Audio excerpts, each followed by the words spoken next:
brilliant Ariel Nomad, and it's now got a Ford engine in the back. So I thought we should go on the hunt for its big brother.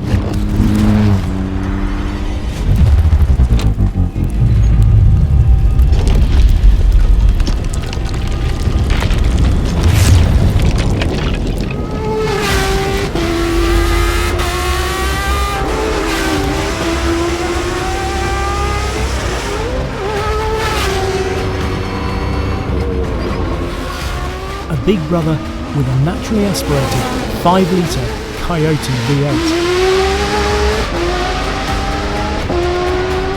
This is the Ford Raptor T1 Plus, and I'm the first person outside the factory to drive it.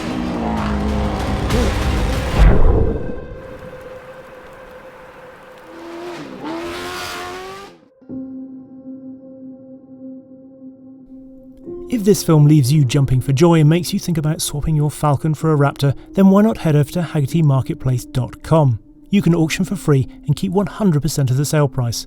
To find out more, just click on the tough little link in the outdoorsy description down below. Ford wants to prove that it builds the toughest vehicles on the planet. So, they've built this, with a 5-litre Coyote V8, 8 shocks, a 3-metre wheelbase, a 500-litre fuel tank. There really is no tougher race than the Dakar. Held over 2 weeks in January, the Dakar Rally covers 5,000 miles. That's the equivalent of New York to LA and back again, but through some of the most inhospitable terrain on the planet. It's called the Dakar because for the first 30 years it used to end in the Senegalese capital on the west coast of Africa. Now, after a decade tackling the wilds of South America, it takes on the 900,000 square miles of the Arabian desert, including the famous, vast, empty quarter. One of the undoubted legends of the Dakar is Nani Roma. Now driving for the Ford M Sport Rally Raid team, he is one of just 3 people to win the Dakar on both 2 and 4 wheels.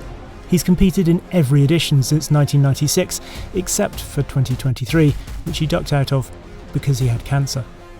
Today, he is my incredibly overqualified instructor in how to get the best from the mighty Raptor T1 Plus in a forest in the Lake District. But I also wanted to ask him how he tackles this vehicle's more normal habitat.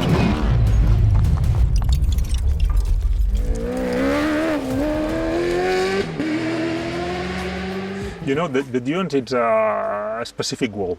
Okay? It's so complex, depending on the hour you arrive in the dune. Okay? If you arrive at 11 to 12, you don't see nothing. It's complete flat. When the sun is in the top, you don't see nothing. This means the approach of the dune, no, it's crazy. Maybe you ski in fog. Yes, you know? in flat light. The same. Yeah. Same feeling, you know, but white. Yeah. You know, and when you are there, you are really, wow. This means once is the pen of that. Yeah. After also, it helps a lot the experience to read how is the sun. Always you have the wind in some direction. This means that the moment when we arrive in the area of the dunes, the name is Erk. The big area of dunes, we say Erk. When we arrive in the Erk, the first dune, minimum I try to analyze where is the side soft and where is the side hard. Okay. Always you have one soft and hard side. Okay. Depend of the wind. Yeah. It's one side is soft and hard. This means the first important thing is that to try to analyze this. The moment when you analyze, you know at which side you are. If you are the hard or the soft. And the dunes always you have the one side it's cut and another it's more flat. This is also sometimes if you take in one direction, all it's cut and you must really take care not make a big jump, big accident or something like that, like Carlos last year, for example.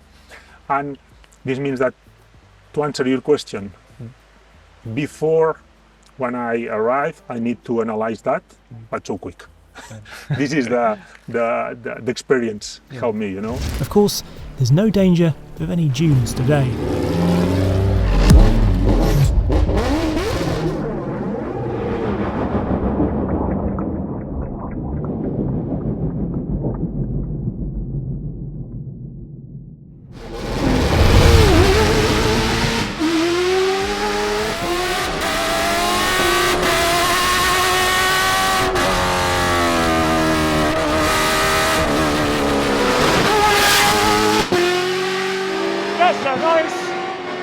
the countryside.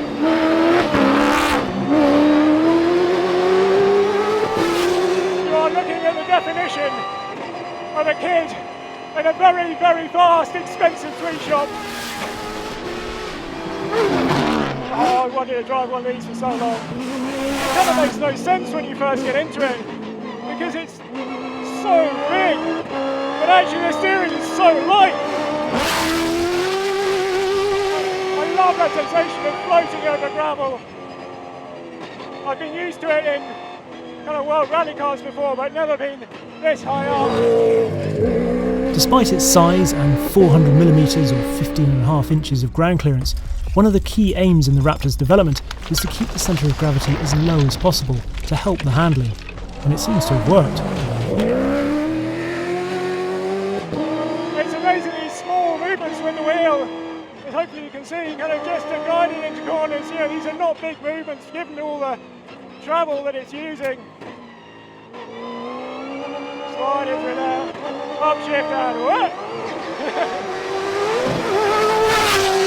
This car with 500 litres of fuel, today we've got about 350, it's 2.5 tonnes, I mean, and yet it's balletic.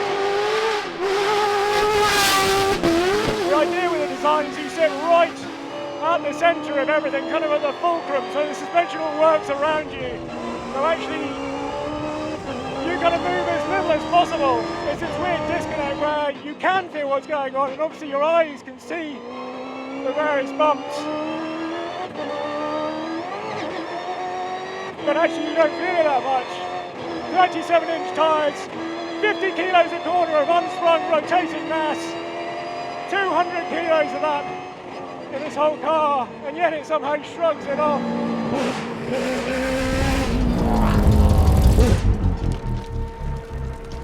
In broad terms, what it shrugs it off with is 350mm or over 13.5 inches of travel, but it's actually much more interesting than that.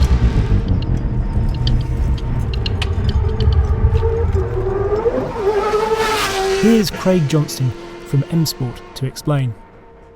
Craig, the suspension on this is just unbelievable, but first of all, what are we looking at here? Because we've got two sets at each corner. So, as you probably see, compared to a different, like our standard road car, we've got two shock absorbers on each corner here. So we've got the Fox suspension coilover, which is very, very similar to what you'd find on the road-going Raptor, these recent 2024, 2025 versions. These ones are a derivation of that, but a higher performance base. So we've got the coilover here with the two IBAC springs, two different spring rates, so we can have more accuracy when tuning the car and better performance gains. It has your classic high speed and low speed compression adjustments. Then we have the reason that Fox is like the top of the class, really, the bypass damper. This gives you, which is this one here. So this is the external bypass damper. Yeah, so this is your external bypass damper. Sets this is what makes you different from the competition. As you've probably seen, most cars have two coilovers on each corner, but we have a coilover and the external bypass.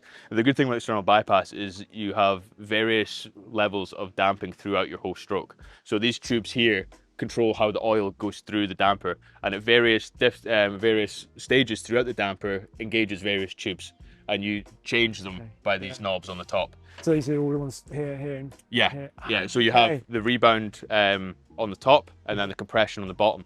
And there's 3 rebound and 2 compression, and it sort of like lets you adjust through the whole stroke, micro clicks. And you would think it's nothing, but these professional drivers, these top performance drivers, can feel this 1 click, 2 clicks out. So it's a really high level of adjustability. The suspension is of course backed up by 4-wheel drive with front, centre and rear limited slip differentials with hydraulically operated locks that can be controlled from the cockpit. The bodywork is wind tunnel tested and all carbon fibre with varying thicknesses depending on the loads it has to bear. The other extraordinary thing about this is that you kind of can't conceive, certainly in here, how there's anything that could stop this. I mean, this must be the world's toughest supercar. But you also then wonder what you've got to do to kind of test it to breaking point, which they have to do. Amazing V8 is right down here, the centre of the car, all the fuel behind us. This is the tricky bit through here, it feels so narrow. fine. 6th gear, flat out.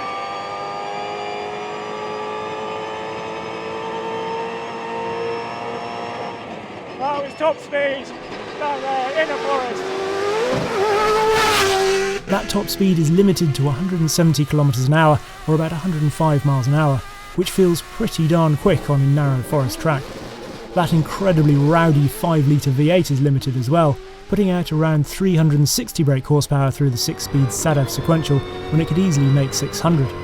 However, it's more about the torque, which is a no doubt large number that they keep to themselves, and even with that enormous 110-gallon fuel tank, Nanny would find himself up a dune and out of gas a long way before the end of each stage if the engine was left totally unshackled. Boy, this Coyote V8 sounds so good.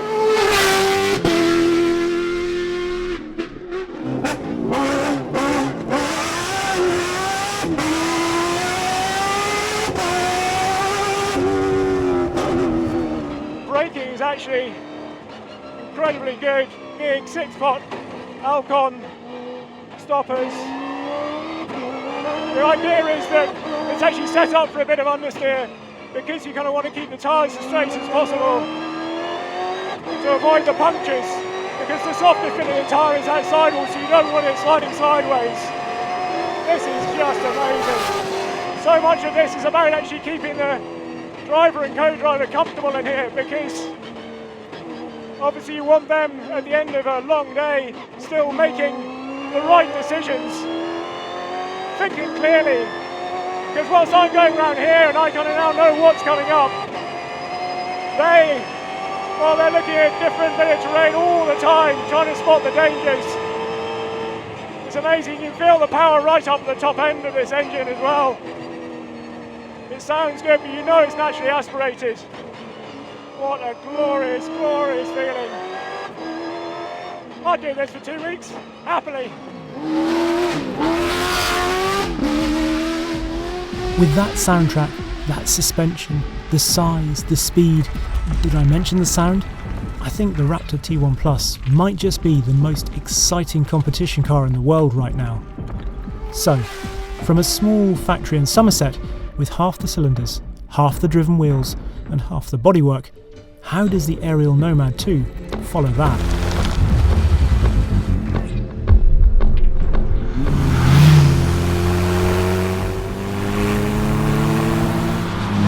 Despite this being about a third the weight of the Raptor, actually it's a more instantly physical car to drive, because you've got no assistance to the steering.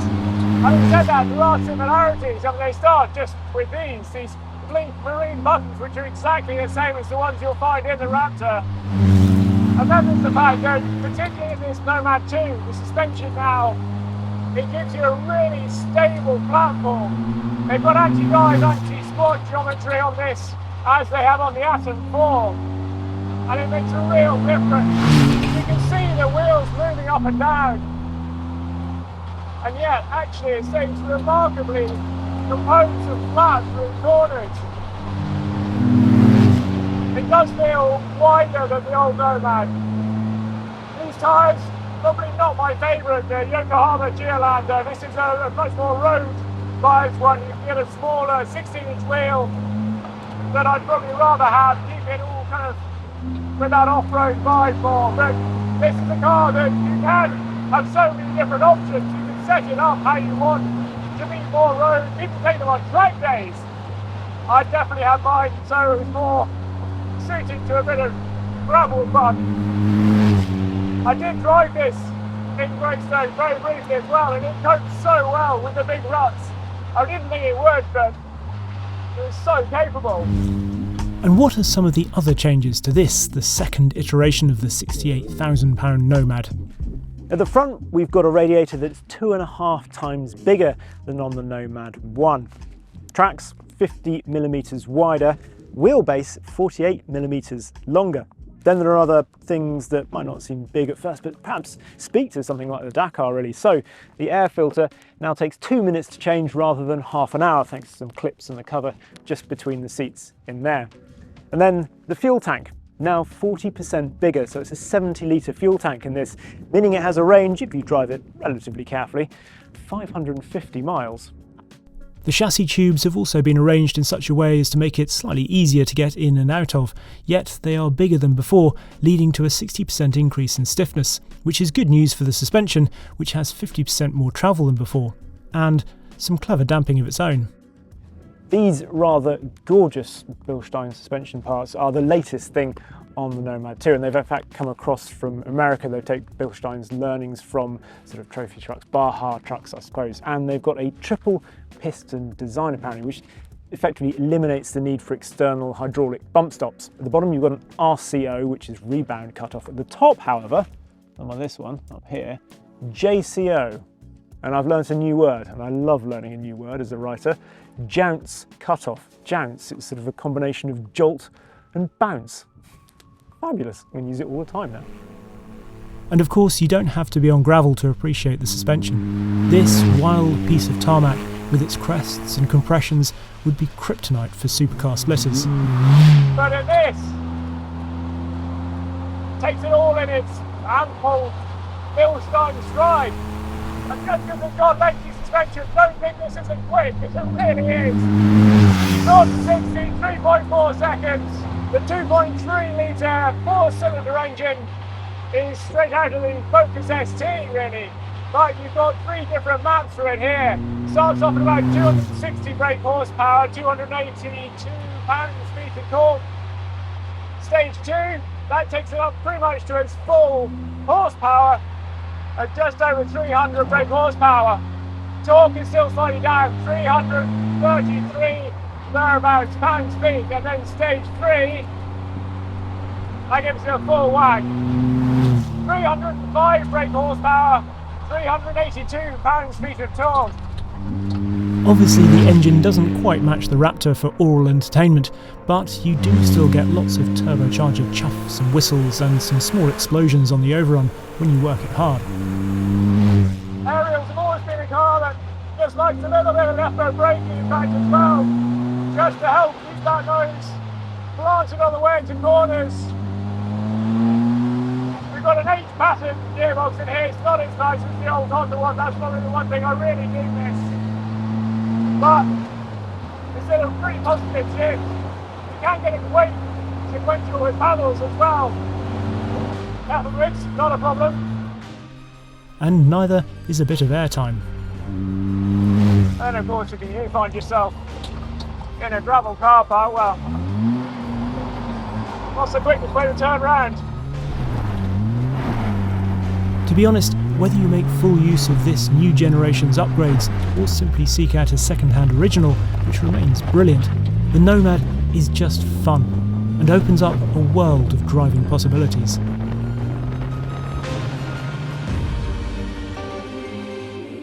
This is the dream. It's certainly a dream come true to drive it. It's just amazing. The sound of that naturally aspirated V8 in this forest, it's got bee vibes all over it. It's just incredible. But for all that, this hasn't been overshadowed either. And both of them very much show that it is worth taking the road less travelled.